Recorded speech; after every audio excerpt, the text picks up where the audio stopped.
Morning সবাইকে। কাল পর্যন্ত বৃষ্টিতে ভিজেছিল এই চা বাগান, আর আজ সূর্যের আলোয় যেন নতুন করে প্রাণ ফিরে পেয়েছে সব কিছু।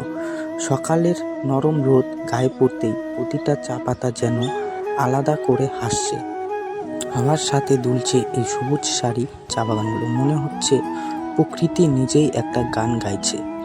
এই চা বাগান শুধু চোখে সুন্দর না, এটার সাথে জড়িয়ে আছে আমাদের প্রতিদিনের পরিশ্রম, আমাদের স্বপ্ন, আমাদের জীবন। রোদের আলো যখন পাতার ওপর পড়ে ঝিকমিক করে, তখন মনে হয় এই ছোট ছোট চা পাতার মাধ্যমেই লুকিয়ে আছে হাজার গল্প। দূরে তাকালে শুধু সবুজ আর সবুজ, কিন্তু কাছে এলে বোঝা যায় প্রতিটা পাতার পেছনে আছে কারো না কারো ঘাম। আজকের এই সুন্দর আবহাওয়ায় কাজ করতেও ভালো লাগে, ক্লান্তি কম লাগে, মনটা হালকা হয়ে যায়।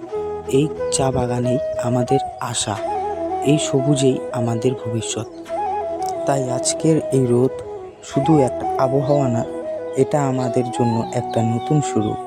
যদি তোমারও এই দৃশ্য ভালো লাগে, তাহলে ভিডিওটা শেষ পর্যন্ত দেখো আর বলো তোমার কাছে কেমন লাগলো এই সবুজ পৃথিবীটা। আজকের মতো এখানেই শেষ, কিন্তু গল্প এখানেই থেমে থাকছে না। আমি আবার ফিরবো আরও সুন্দর একটা নতুন ভিডিও নিয়ে। অপেক্ষায় থাকো।